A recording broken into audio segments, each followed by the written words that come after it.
Je veux être prêt pour son retour. Matthieu 24 44e, vous aussi, tenez-vous prêts. Jésus ne dit pas préparez-vous, mais il dit clairement, soyez déjà prêts. Les préparatifs demandent du temps, du travail. Si Jésus revient durant nos préparatifs, nous resterons sur la terre. Être prêt, c'est un état. Et si Jésus revenait aujourd'hui? À ce moment même, je dois être fin prêt pour son retour. C'est un devoir et une possibilité à la portée de chacun. Jésus a illustré cette vérité avec la parabole des 10 vierges Matthieu 25, 1-13. Il est question de 10 jeunes filles qui ont l'honneur et le privilège d'être invitées à un célèbre mariage. Le marié leur a envoyé une invitation spéciale, il les connaissait, il les aimait et il souhaitait partager son bonheur avec elles. Le marié représente Jésus et les invités sont les chrétiens.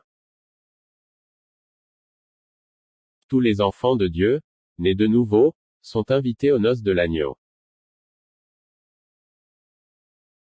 Mais, nous ne savons ni l'heure, ni le jour. Voilà pourquoi Jésus attire notre attention afin que personne ne manque ce glorieux rendez-vous, lorsque Jésus viendra sur les nuées prendre ceux qui l'attendent. Comme vous le voyez, certains sont vraiment imprudents et vont manquer ce rendez-vous. Que faire pour ne pas le manquer? Qui sont les vierges sages et les vierges folles? Les 10 vierges représentent les chrétiens car elles ont toute connaissance du retour de Jésus et elles ont en main la lampe qui. Les 10 vierges représentent les chrétiens car elles ont toute connaissance du retour de Jésus et elles ont en main la lampe qui est la parole de Dieu. Le mot vierge est aussi traduit par jeune fille. Folle est traduit par insensé, des chrétiens manquant de bon sens. Sage est traduit par avisé, des personnes prudentes, averties, vigilantes. Selon la parole de Dieu, nul n'est intelligent, parce que nul ne cherche Dieu. Certains pensent que la folie, c'est faire de grosses bêtises, mais la folie selon la Bible, c'est de ne pas chercher Dieu, sa volonté, sa pensée. La folie, c'est de ne pas nourrir son âme par la parole, c'est de ne pas prendre le temps chaque jour pour rencontrer le Seigneur dans la prière. Bonne question à se poser chaque jour, que pense Dieu de moi, de ma vie, de ma conduite? Est-ce que je prends du temps pour prier, pour méditer la parole de Dieu? La lampe et la réserve d'huile. La lampe, c'est bien la parole de Dieu. Avoir la connaissance de son retour, connaître la parole de Dieu est insuffisant. Ta parole est une lampe à mes pieds, une lumière sur mon sentier. Psaume 119 105e. Comme le dit le psalmiste, la parole de Dieu est une lampe, et surtout une lumière. Une lampe éteinte ne sert à rien.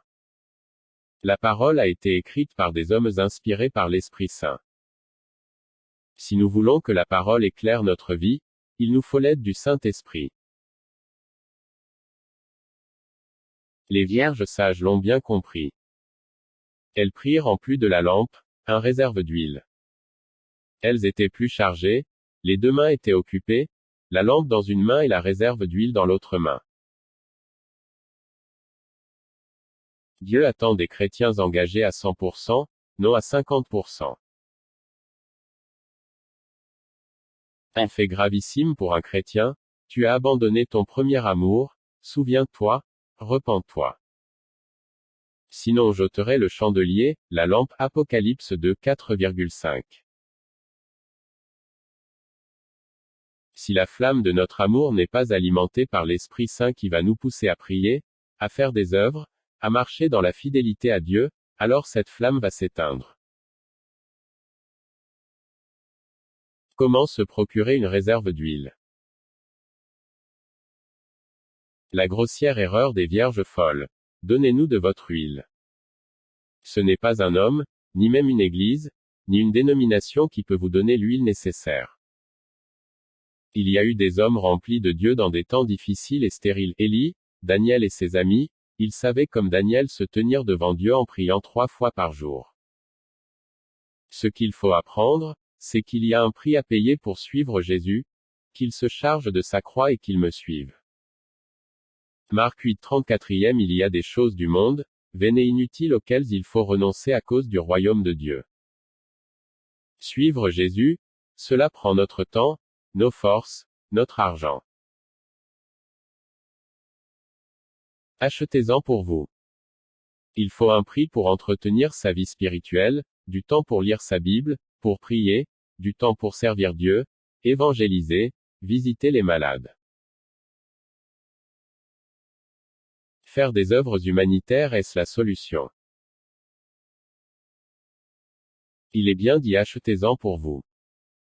Nous avons besoin, non seulement d'être baptisés du Saint-Esprit, mais il faut être rempli du Saint-Esprit. Comment? Jésus dit, à combien plus forte raison le Père Céleste donnera le Saint-Esprit à ceux qui le lui demandent. Luc 11 13e. Le Saint-Esprit est indispensable, non pour les œuvres humanitaires, mais pour amener des âmes à la conversion, pour les délivrer des mains du diable. Il faut donc prendre du temps pour demander chaque jour de quoi remplir notre réserve d'huile pour être prêt. Un solennel avertissement à tous, veillez et priez. Prenez garde, veillez et priez. Ce que je vous dis, je le dis à tous, veillez. Marc 13 33e et 37. Jésus insiste sur le fait de veiller, mais sur quoi? Sur les signes des temps. Sur l'apostasie. Sur l'accomplissement de sa parole. Bien sûr, mais surtout et avant tout. Sur nous-mêmes, sur notre lampe, sur notre réserve d'huile, sur notre amour pour lui, sur notre consécration, sur notre propre marche avec Dieu. Les vierges folles n'ont pas veillé sur leur lampe et sur la réserve d'huile. Lorsque nous nous convertissons, il y a 2 buts prévus par le Seigneur dans notre conversion, convertis en abandonnant les idoles pour servir le Dieu vivant et pour attendre des cieux son Fils.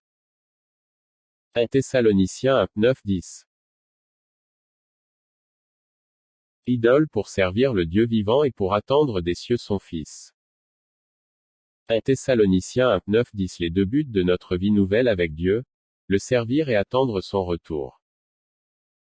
Si vous ne servez pas Dieu, vous aurez tendance à vous endormir.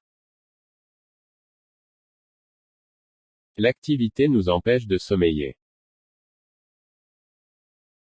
Et notre vrai service, c'est amener les âmes à la conversion, à attendre la venue du Fils. Le plus grand drame à venir. Le plus grand drame que puisse vivre une créature humaine est à venir. Entendre Jésus lui dire au moment de son retour, « Je ne vous connais pas ». Et là, il n'y a pas de rattrapage, ou de seconde chance. Nous vivons le temps de la grâce de Dieu. Donc, toute notre énergie, nos forces doivent être employées pour nous tenir prêts pour sa venue. Sinon, c'est l'enfer qui nous attend. Notre passé n'est pas suffisant. La lampe des vierges folles brillait d'une flamme éclatante, mais à présent, au moment de la venue du Fils, la flamme est en train de s'éteindre, et là. Le Seigneur a tout prévu pour nous aider à être prêts pour son retour. Joël, le prophète annonce, « Le jour de l'Éternel vient, il est proche. Je répandrai mon esprit sur toute chair. » Joël 2 sur 1 et 28. Le Seigneur répand son esprit sur toute chair pour trouver un peuple qui veille et qui attend ardemment le retour du Seigneur. Ce qui nous rassure, c'est que le Seigneur a toujours de quoi remplir notre réserve d'huile. Alors, chaque jour, marchons en communion avec lui et comme l'a demandé Jésus, Matthieu 6:33, cherchez premièrement le royaume et la justice de Dieu. Edward Kowalski. Ce texte est la propriété du Top Chrétien. Autorisation de diffusion autorisée en précisant la source. Copyright 2018.